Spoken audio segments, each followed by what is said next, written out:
Brian, as a cultural person and LGBTQ person, how do you see the cultural world from your perspective?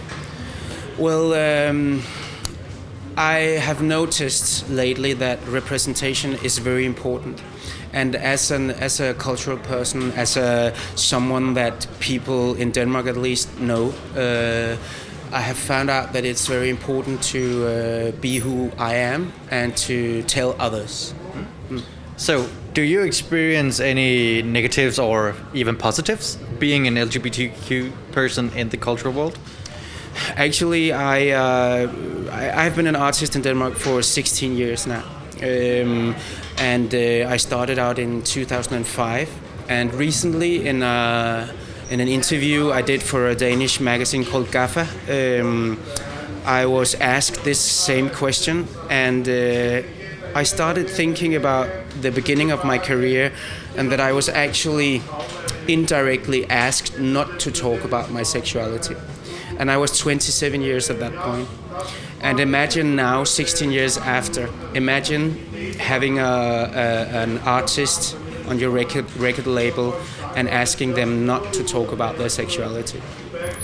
I was really touched by the fact that that actually happened, and I almost forgot it. And then afterwards I started thinking that I'm really sad that I was not able to be that representation, because I could maybe at that point where I was the most played singer in Denmark on radio and television and everything, if I had talked about my homosexuality and me being with a man and everything, I could maybe have helped a lot of young people at that point. So right now, as a cultural person, I'm trying to change that. The fact that I was not able to help anyone at that early stage, I would really like to be able to change that now, and that's why I'm also part of this human rights conference during Copenhagen 2021.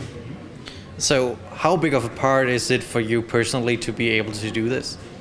Well, to me right now, it means everything. It's not something that I every day think about, because I also have my music. But then again, through my music, it's also representation. I did a few years ago. I did a song called "Warriors" that I received Danish Rainbow Awards for this song, and that's because I did it as a duet with a Chinese singer. A female, she won a competition in China, and she's quite known, but nobody knows that she's a lesbian.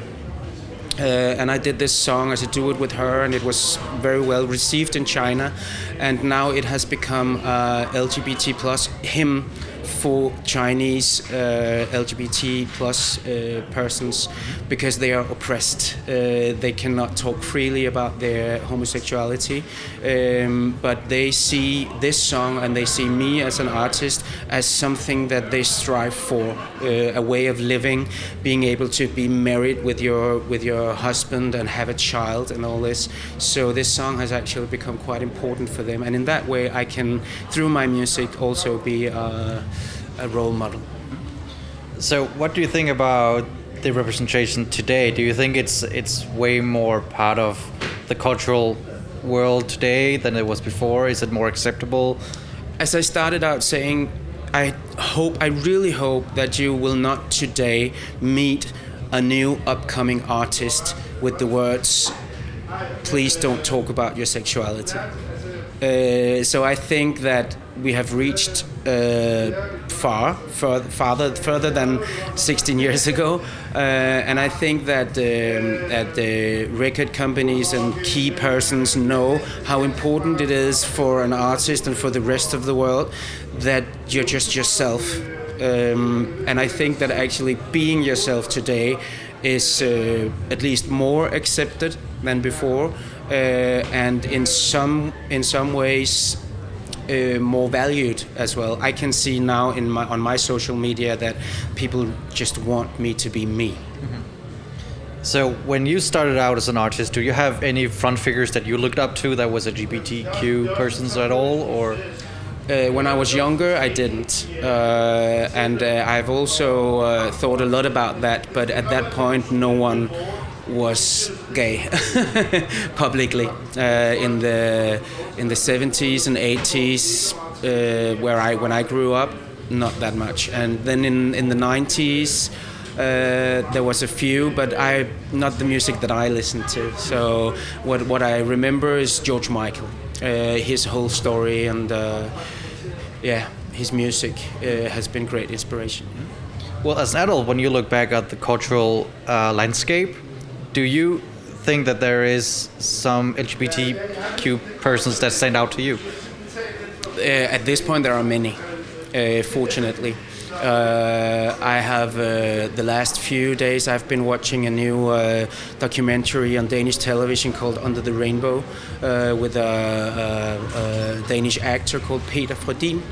And actually now I'm thinking about it, maybe Peter has been a role model for me for many years. And yeah, at this point there are quite many actually. Marie K, Freja Kirk, whom I was just in the radio with this morning. There are a lot of queer artists actually right now. I was just thinking about, what about something like Queen, Freddie Mercury? Is he like a lighthouse, do you think, to many of the artists that there today?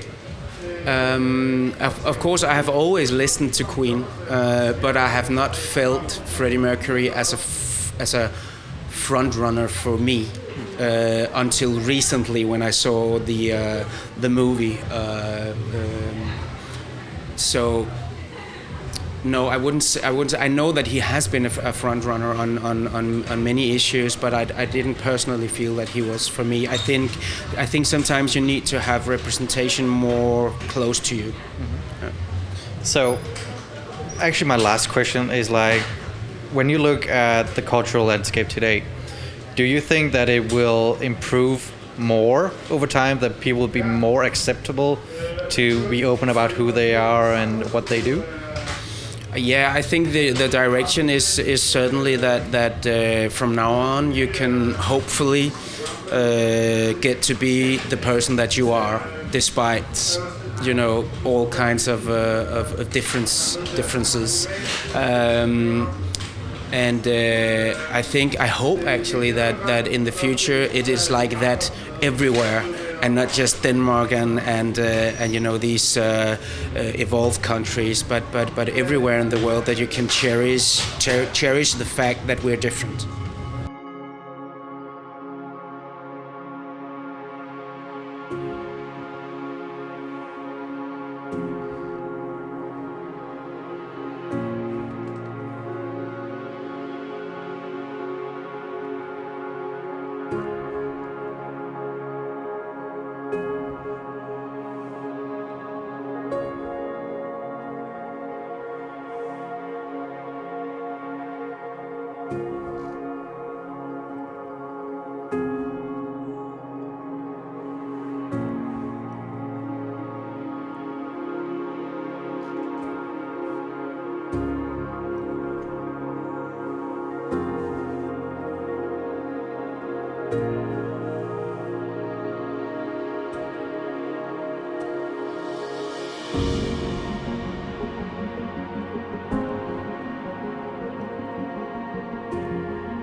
When it comes to name in LGBTQ culture and history, then you might not think of names like Selma Lagerlöf or Roberta Cowell, but they actually had a very unique story. And follow me and I'll show you about it. Because right here in Frederiksberg, we have this installation. We're part of culture, which features LGBTQ people that have an impact in history and in culture. So, and if we just take the first one here, we have Alan Turing. He was a gay man that helped break the Enigma code. So you can in a way say that LGBTQ people actually had like the winning strike against the Nazis in the World War II. That's actually quite an achievement. We also have Selma Lagerlöf. She was an author from Sweden, and she was born in 1858. She was openly lesbian and lived with her two wives in an open relationship. Like, at that time, I don't think that was pretty normal. But, you know, she stood up for what she believed, and I'm pretty sure that she had a huge impact on what we can do today, at least here in Scandinavian countries. But if you look at Roberta Cowell over here, she was actually an intersex woman. And she started out like flying in World War II for the British Air Forces. As a man, though. When she was done, she contacted one of her good friends who was a doctor, and he helped her achieve her female form. Again, what an achievement. Like, intersex people have been throughout the history, and even like if we go way back, way back, we have Christina of Sweden. She was a queen of Sweden, and she was born in 1626. She was born intersex and was actually looked at as a boy when she was born. She got training and studies like all the male did in Sweden at that time, and she didn't marry or anything, but like she ruled Sweden. And yeah, it's just amazing to think about that intersex people actually have had such an impact in history. Here we have Kate Kollwitz. She was born in Russia, but ended up as a graphic artist in Germany. She was married to a man, but letters later found she was actually very open about her feelings towards women. So an open bisexual woman living in Germany, born in Russia. And over here, we actually have what they call the first gay man in history. His name was Karl Heinrich Ulrich. He was a German lawyer and writer, and back in 1867, he actually held a speech for 500 German lawyers that ended up in a bit of a fight, and it was actually like his coming out. And he was fighting for rights, for equal rights, for love and independence for any sexualities. Again, big impact on history from this guy. Zeki Müren here is also a very drastic figure when it comes to Turkish history for LGBTQ. He was a singer and songwriter, and he started out very natural, very clean, very masculine. But at the end of his career, he was more into like the feminine look and more flamboyant. His sexuality wasn't really like identified, but most people actually think that he was gay. You've probably heard about the ballads Swan Lake, Sleeping Beauty, and the Nutcracker. That's actually from Pyotr Tchaikovsky. He was an open gay man.